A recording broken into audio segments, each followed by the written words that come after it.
Welcome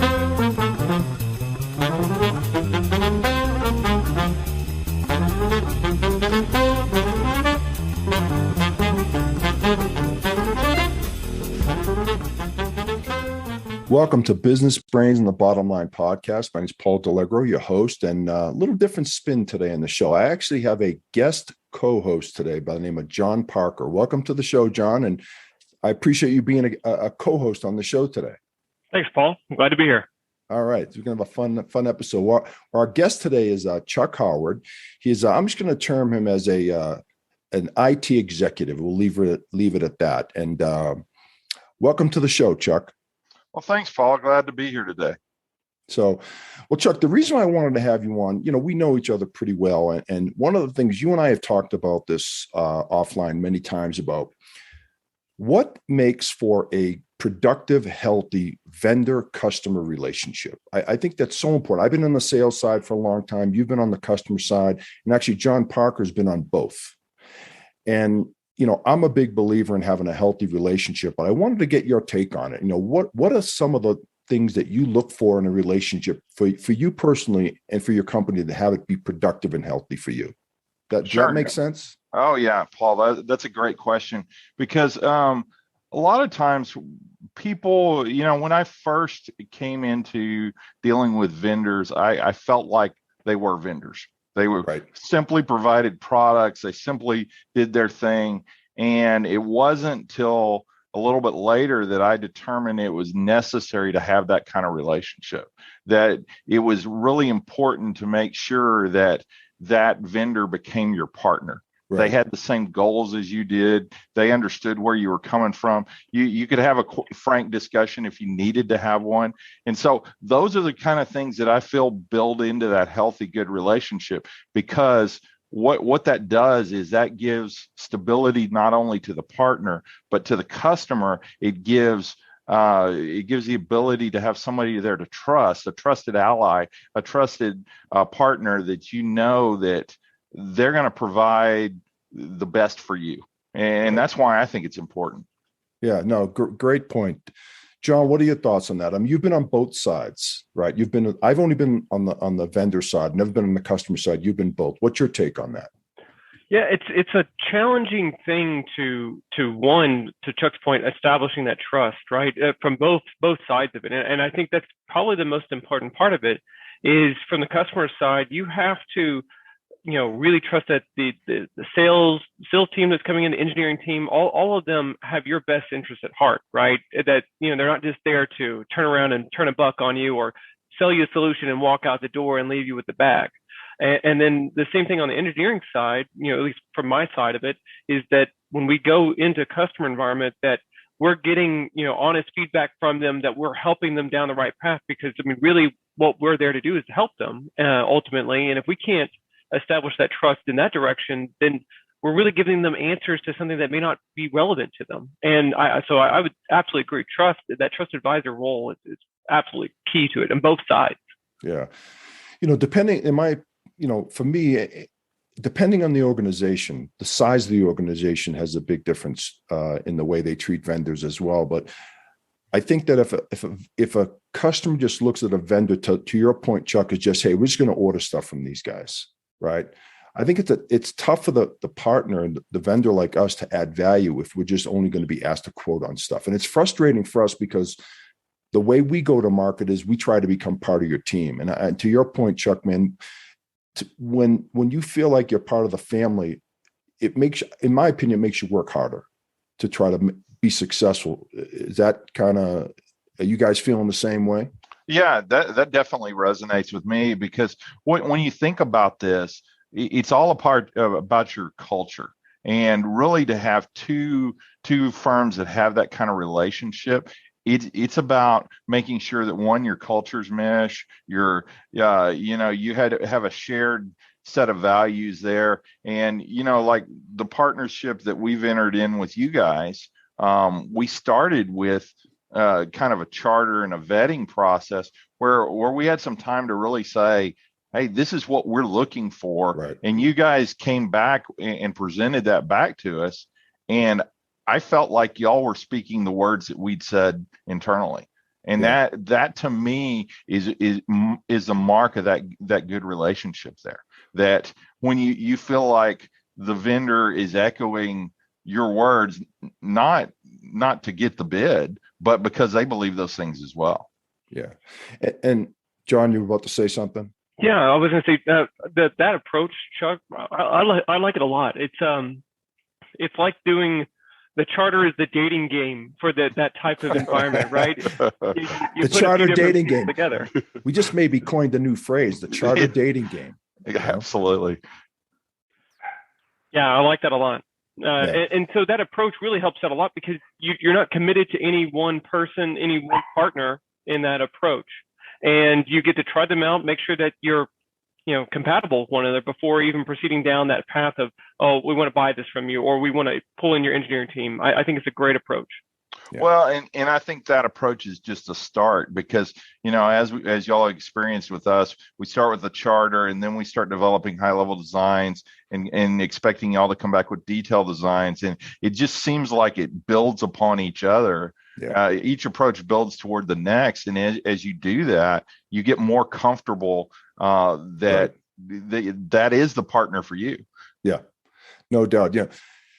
Talk is cheap, Chuck, as you know. So we face this all the time. You meet someone for the first time and you say how wonderful you are, and you can see the hesitancy in their eyes, right? And our theory is if we can get in the door and prove ourselves, and to me, you got to prove yourself every day. Mm-hmm. Right? There's no like, hey, we won this first big order, everything's hunky dory. Now we can relax. Well, guess what? There's other competitors out trying to get in the door as well. That's right. And it's not just about an agreement at a certain level. If I picked you guys and my team didn't buy into that, there would be a gap there. Yeah. But what I think that shared values, what I think that is John was talking about, that charter is a good way to bridge those gaps.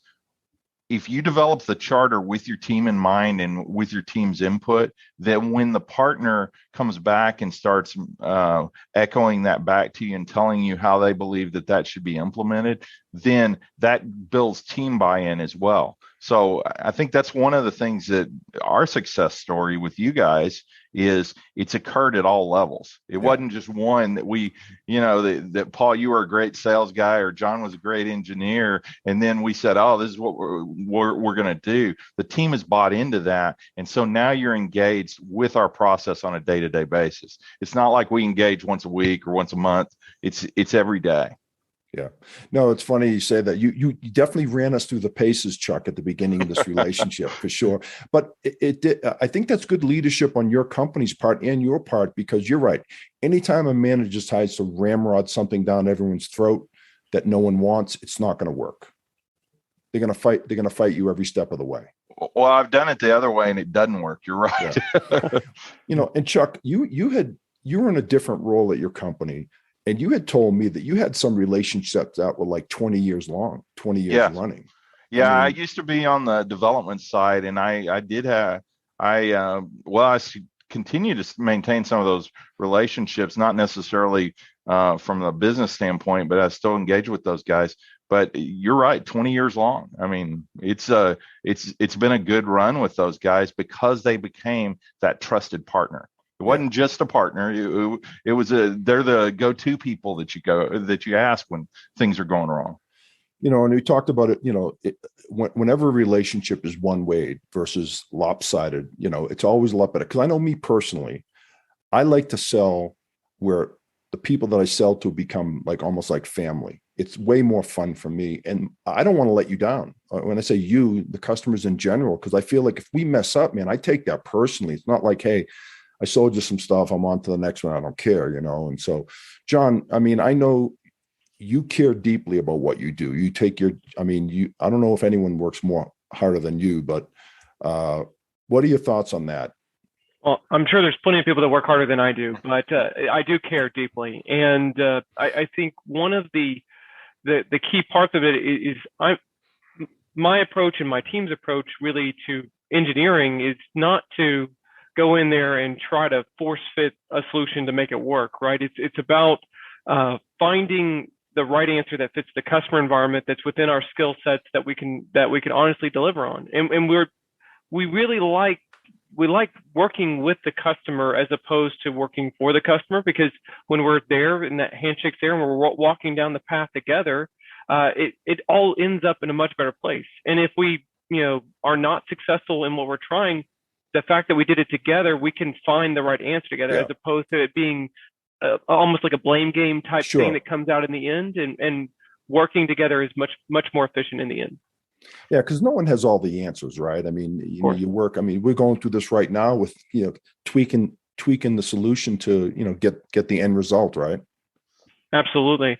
And that's the other thing too, is that you can't always expect the final answer to be the first answer you came up with, right? You're going to start down a process that you realize, oh, you know what, we didn't think about this, or maybe the goals or the end result needs to shift to meet the customer's business needs or something along those lines, and we've got to do that, right? We've got to adapt to that, and because we're doing it together, it makes it much more efficient, right? The result end up being better in the end.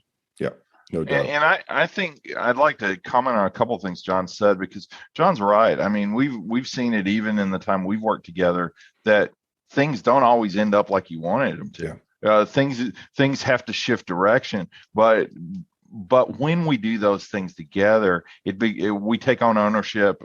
We hold each other accountable, and most of all, I think that keeps building this relationship is the honesty. Because John and I've had several discussions. I'm sure John didn't want to hear them. I go, I got to have this. This is something that we need to make happen. And but on the other side of it, John's told me some things that I didn't necessarily want to hear, but I go, yeah, I got to understand that. I see where you're coming from, and that's the only way to make this work. So it's a good, healthy mix of not only trust, but also you got to be honest every day. Yeah. Transparency. And, also another thing this is a pet peeve of mine, is the way you deliver the message too. Mm-hmm. Right. It's not so much what you say, it's how you say it. And so you touched on it earlier, John, is the blame game, right? As soon as something doesn't go right, people are quick to blame. And I think that's just a bad strategy. It never works versus, hey, let's collaborate, let's communicate, and let's solve this problem. Absolutely. I mean, sometimes the baby's ugly, and we just got to be a little bit polite about it, right? And get across to make sure that the message is well received and that they're not feeling accused or anything else along those lines. And that's okay, because sometimes it happens, right? And we've got to get around that. Yeah, one of the things from our standpoint, Chuck, too, is obviously when not just your company, but all the companies we work with, we definitely, absolutely 100% of the time don't want to embarrass anyone either, right? We don't want to, you're working with a team and they're doing something that we feel, look, it shouldn't be done this way. And so it's a delicate balance of like, hey, let's deliver this message, but we don't want anyone getting outed, right? These people are all trying hard, they're working hard, and it's a delicate balance, Chuck. I know you and I have talked about that too, about trying to build that team and keeping everyone's spirits at a high level. Absolutely, and I think, Paul, you put it very well. Is not about calling anybody out or embarrassing them. Sometimes you have to make corrections, but those corrections, as John indicated early, can be done in the right spirit of the matter. I mean, you don't have to blame anybody. You don't have to do that. You can pull them aside and go, this needs to change. Yeah. But I think that's part of the vendor relationship. If you came to me and said, hey, we're having a need, I would listen to that and respect that, because you guys aren't just my vendor, you're my partner. You've proved yourself again and again to do what's going on, and I've got to listen. And I think that because of that relationship, it makes things go better. In some cases, it's self-correcting by everybody doing the right things. No, I have to say, Chuck, you've been very good about that. If I think you may have touched on earlier, us coming to you saying, hey, Chuck, we need to shift on this. We need to go in a different direction. You've always listened. You've never been heavy-handed about, hey, no, we're not doing it that way. You've okay, that makes sense. Let's talk about it. And it goes both ways too, I think. Well, and that's, early in my career, I don't believe I was always that way. And so you you mess up things, you spoil relationships, you handle things the wrong way, and you end up chasing your tail doing that. And if you really think about things and get your head in the game, things work a little better. I mean, Yeah. if you're honest, if you're open, if you have that trust, you lay out your goals, and those are not to manipulate or do anything. They're honest truth, and I think things work out generally the right way. Yeah. And I think from a morale standpoint, I felt like if you look at leadership, right, and that's another thing you and I have talked about several times, Chuck, about leadership is, what do you want from your team? What do you want out of your team? Do you want to help them, inspire them, motivate them, or just berate them every day, right? It just doesn't, if you want to get the most out of anyone, your wife, your kids, your friends, I mean, being critical and belittling people never works. It has never worked. It never will work. You may get instantaneous results by berating someone, but long term, they're going to quit on you and they're going to leave and go someplace else. And again, you said that you had touched on that earlier in your career. You weren't that way, right? And I've kind of learned that one, it's about the team. Nobody is we are, as individuals, are all replaceable. So it's about the team and getting the job done. And so if you take that focus and you think, my job, where do I fit into that team? And I consider my job within the team providing strategy and leadership, but ultimately listening to them to make sure that, one, they're heard, but two, the experience, expertise, and training they've had is baked into what we do. I could sit here and bang my fist on the table and say, that's the way I want it, but that may not be the smart thing to do. You have people around you that for a reason. And now that doesn't mean that every team I walk into or deal with, they're doing the right things. But part of my strategy is saying, and I say this to all my teams that I work with, I tell them, I say, look, if you don't have a process, that's my fault. If you do have a process and you choose not to follow it, that's your fault. So what I believe I bring to it is a strategy, a plan, processes, and if we don't have answers, we figure them out together. Yeah. No, and I know you're talking about your team, and I quite honestly, I feel like we're part of your team, right? Even though we're absolutely, it's been a fun relationship so far, Chuck. Hopefully we can continue this for many, many years to come. You're not close to retiring, are you? Oh no, I got a ways to go. But you touch on that, Paul, about your partner being part of that team.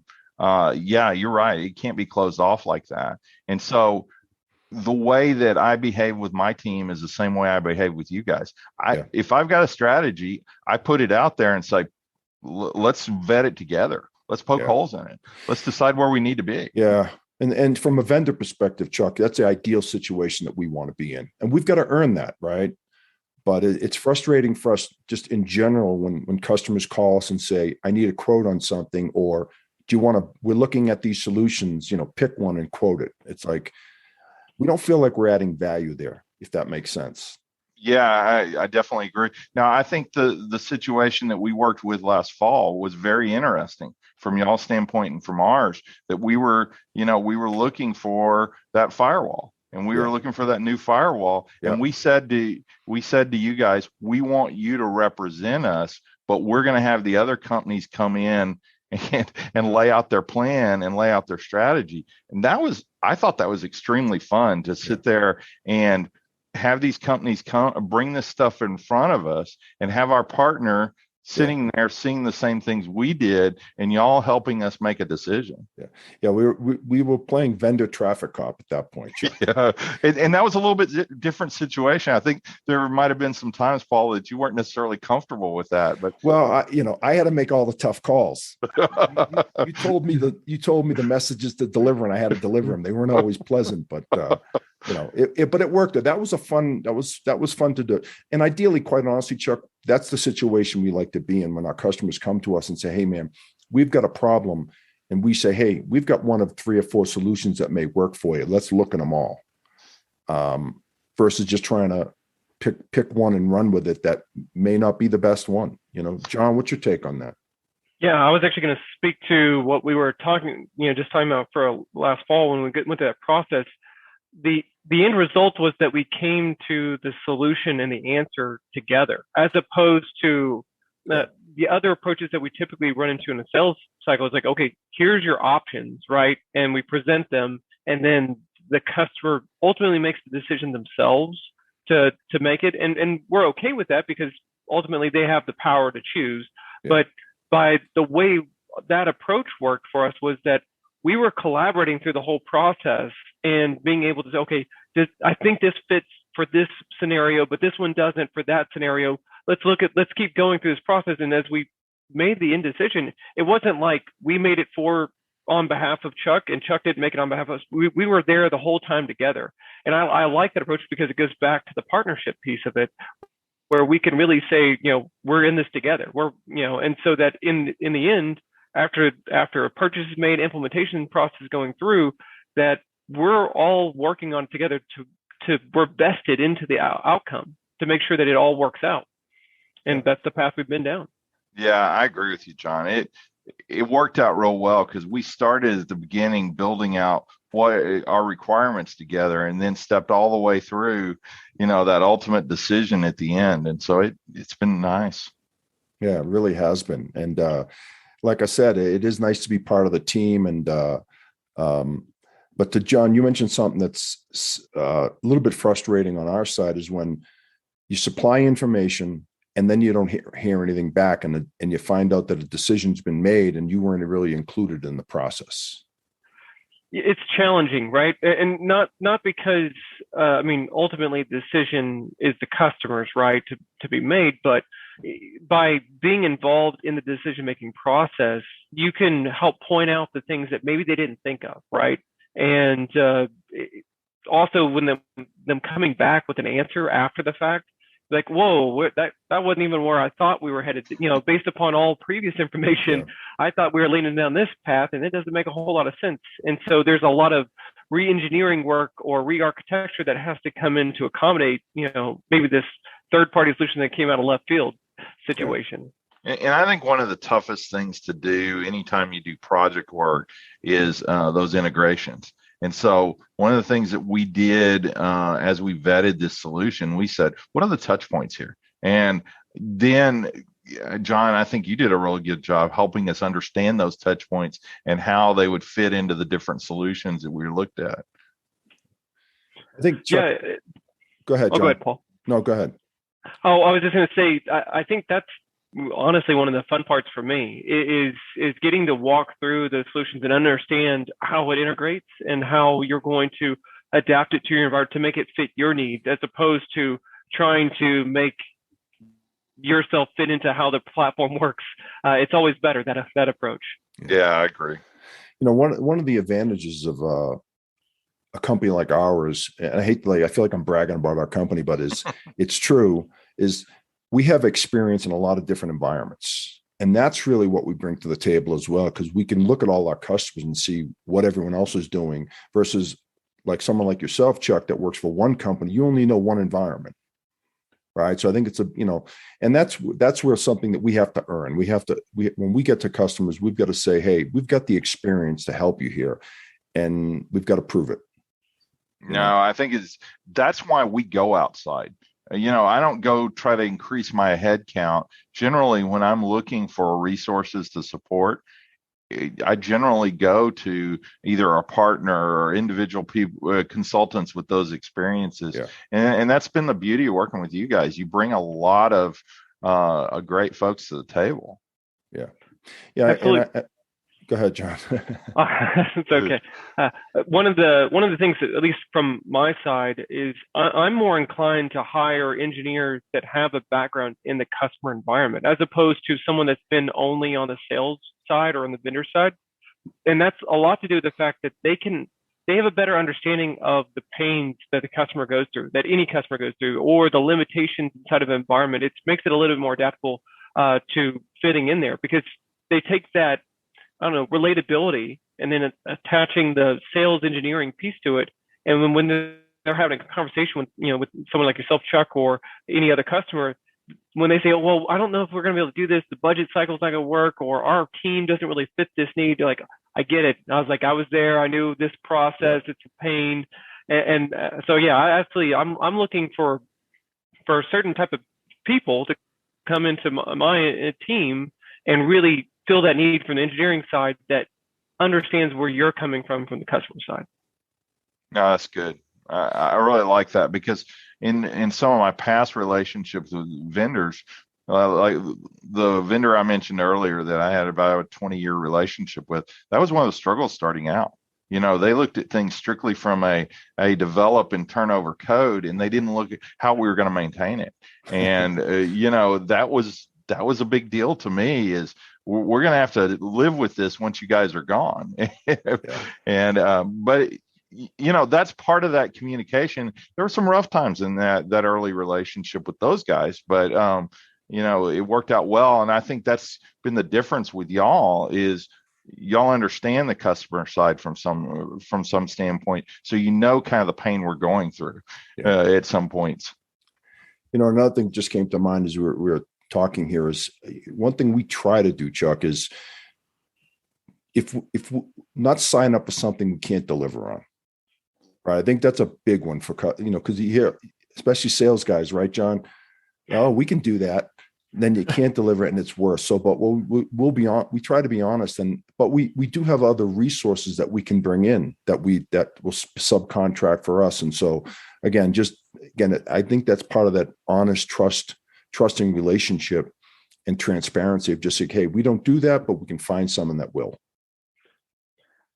Absolutely. I mean, we all have to know our own limits, and going back to that honesty and trust piece of it, that's the key part. It's like we were very upfront when Chuck has asked us for a particular solution or skill set. I'm like, we don't have it. At least my team doesn't, or our extended team doesn't. But we can get a resource in to help you, and that's not a problem for us to do. But not just going straight out the gate and say, oh yeah, we can do this, and then behind the closed doors, we're scrambling to figure out where we're going to find the skill set to do this and deliver on it in a timely manner. That's not our approach. Yeah. John, any other questions for Chuck? I mean, I think we've covered it pretty well here. Anything on that vendor partner relationship that you'd like to ask Chuck or discuss? Yeah, I think the other part that I'd like to ask about, just for seeing the other side of it, would be, we kind of walk through all the talking points of what makes a good vendor, customer relationship. But let's talk about a little bit the end, right? What happens when it's time to, when do you know it's the time to kind of move on, or reevaluate that relationship? Because it may always start out great, right? That's a good thing, because then you've got a long-term relationship. You've got a vendor that you've been working with 20 years, but then when do you know when it's the right time to kind of go separate ways or start reevaluating that relationship? I think there's a couple of times. We've had some relationships with vendors before, and we find out that after a certain person leaves, that person was the linchpin of that relationship. They were able to bring certain things to the table that their replacement doesn't always bring. That's one time. The other one is we've seen acquisitions, and it changes the focus of that company's focus. And we decided it's not about partnership anymore. It's about doing something different. And so those are the times I've had. The other thing is, a lot of times a vendor or a partner is real great, but you change the product mix and you're not going to go that way anymore. And so they don't fit into those worlds. Those are really the three biggies that I've seen. I haven't necessarily had to have one where I just said, all of a sudden this vendor's gone south outside of one of those reasons. It's usually one of those three. Yeah, the climate has changed for some reason. I've had some bad experiences with partners, but usually the good ones always fix them, and that's the thing. But unless something in their like you said, climate's changed. Yeah, Chuck, you just jogged my memory on something. So this is from our standpoint what we see. You can tell the customers that have been burned. because their guards are up with us. You can sense it when you walk in the door, and it's a struggle for us to get over that. Not us personally, but to get to the point where the customer trusts us. And so, there's no easy way to do that, I don't think, outside of just getting a seat at the table and delivering, right? Well, part of that comes down to individuals too, though.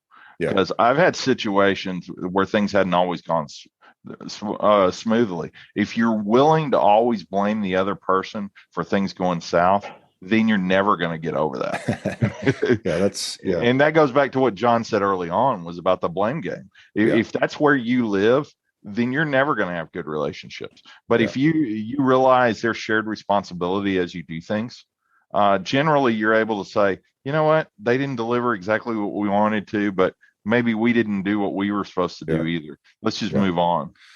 Yeah, no, that's healthy. And, it's, and we all know them, right? There's all people out there that, as soon as something doesn't go exactly as planned, they're going to start pointing fingers and just scrambling, right? Versus just collaborating. Hey, let's solve it. Because, no one's going to have every answer to every problem, right? Immediately. So absolutely. So it would seem like if all the things that we talked about early on in the conversation, where you have that established trust, that you have a true partnership, and you have these cadence, and you're in the trenches together, all of those parts that you probably won't ever get to that reevaluation point because you're growing together, you're constantly there. There won't be eventually that, okay, we're going to have to break up now kind of situation and go our separate ways. Yeah, I agree with you, John. Yeah, good point. So Chuck, I'm a big believer in cadence meetings. I think they flush everything out, that constant communication. What's your take on that? Do you typically, with all your vendors, or the key vendors, have regular cadence calls with those guys? And what's your take on that? Well, I consider vendors fall into a couple of categories for us. And some of them are just vendors. They provide a product for us, and we don't have as much cadence with those guys. But the ones that do consulting, that do value add, organizations like you guys, I do have regular cadence with them. Yeah. And that to me is what helps build that relationship, because it's not necessarily just about the cadence itself. It's about a time to say, this is the way we see it. This is, and then you get to evaluate the world from a shared viewpoint. You see what I'm seeing, and I see what you're seeing, and then we're able to make decisions how we should move on. Yeah, I think it's healthy to have cadence communication calls, just to get everything out on the table. If there's any outstanding issues, I always tell my customers that this call is about you. What are you concerned about? What issues do you have on the table that you'd like to discuss first and foremost? And then we get into what we're thinking as well. Yep. John, any comment? I would think that with cadence calls, there's two parts, right? There's the one is figuring out the routine or the schedule that makes sense, right? Because the last thing you want to do is be that one that's always there, and you're setting up the meetings, and then you have nothing to talk about, and everyone's a little awkward, and then you're like, okay, well, I guess today's done. We're done with this call. And so that the frequency part is always the challenge up front, is making sure that you're not doing it too often, or or even too long apart, because things happen in between that you miss out on. And then the other part of it is just like a date. You've got to be able to go back and forth, right? You're going to listen about their concerns. They're going to hear your concerns, and you figure it out together.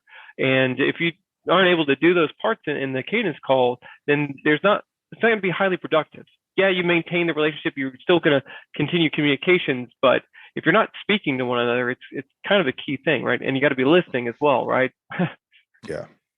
No, and you touch on something as sales folks, and being on this side of the house, is, you're right, having a cadence call that's too frequent or not frequent enough, and that's a delicate balance. And we all been in those calls where you have a cadence call and you don't have a lot going on, and you're trying to think of things to discuss, and it gets a little clunky at that point. But at that point, what we start to do is maybe have them less frequent, so that you have at least something to talk about. Because like you said, we're all busy, and you don't want to just get on a call just to say hello and just Absolutely. And the good thing is that with meetings and the world we live in now is that you could have a spread out kind of cadence call, but knowing that you can have ad hoc meetings anytime, right? Yeah. You could, Chuck could call me tomorrow and be like, hey, I want to talk. Oh, let's do it, or send a Teams meeting or whatever it is.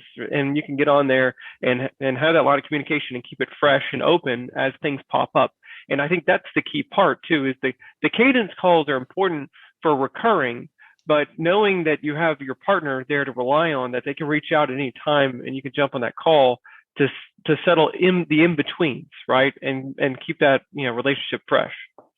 Yeah, one thing I think that's really changed the game, and we do this all the time, is the video conferencing with, you can share screens. Boy, I'll tell you, that has made life easier. Remember the old days, Chuck? Not that you're an old man, but you remember the days where you had to show up with physical drawings, or whiteboard, and you can be so much more efficient with a teleconference and sharing screens than ever could 20, 30 years ago. Absolutely. It's really, this pandemic has in some ways changed the world for the better, because we don't rely on a face-to-face to communicate hard information. Yeah. Because I remember back in the day, the only way you could do those things was get on a whiteboard together. Yeah. And we're not in that paradigm anymore. I wish some of the whiteboarding software was a little bit better, but you can quickly share thoughts and get there. It's just definitely much more efficient than it ever was, I think. Mm-hmm. And I think also what's changed is that I don't think people are as shy about having their cameras on anymore. Yeah, that's right. Well, I'll tell you, even before the pandemic, we were using some of this type of software, and it wasn't near the reliability it is now. Yeah. And so I think that's actually strengthened the quality of the software and understanding, audio quality, video quality, you've got to be better. It's got to use less network bandwidth, all those kind of good things. Yeah, I think the speed of the internet has really helped. I mean, and the bandwidth you have is just, because I remember years ago, it was so choppy, it wasn't even effective. Right. But now it's, hey, right now I'm sitting in Denver, Colorado, or Frisco, Colorado, I should say. John's in Houston, you're in Waco, and we're having a conversation like we're sitting in the same room. Exactly. So, well, this is great. Well, hey guys, I really appreciate you guys coming on. Chuck, any last words, anything you'd like to say to the folks listening out there or watching out there? Well, on this topic of partner relationships, I think John mentioned it about dating several times. We have to put the effort in. And I think that's one of the key things. If you want somebody to support your business and do it right, you've got to put that effort in. And that means you take the first steps. You define what you're looking for in a partner, and you have to put those out. And then you have the partner tell you why they fit that scenario. And I think that's the way you get started. And then you've got to work on it every day. Yeah. No, and you do a good job of making us feel appreciated, Chuck. I will sounding corny. I do feel like you appreciate our efforts, and you say it a lot, actually. So it's not like we have to guess at it, but it's a nice feeling to know that, hey, we're really helping. Well, everybody ought to know where they stand. And I think that's, I talk to my team every day, and they see me most days, but we don't always do face to face. So I think it's important to, when I'm on a call with y'all, say, I think things are going well. This is what I'm excited about. Because you shouldn't have to guess where I am. Yeah. No, and we don't, Chuck. You're an open book. I love that about you. It's just, it's been good. And hopefully you feel the same about us. I do. And that's why this is healthy. I think it's a good, healthy partnership that we have. Yeah. So I wouldn't have asked you on the show, Chuck, if I didn't think you'd say good things about us. So But John, anything, any last words of wisdom from you?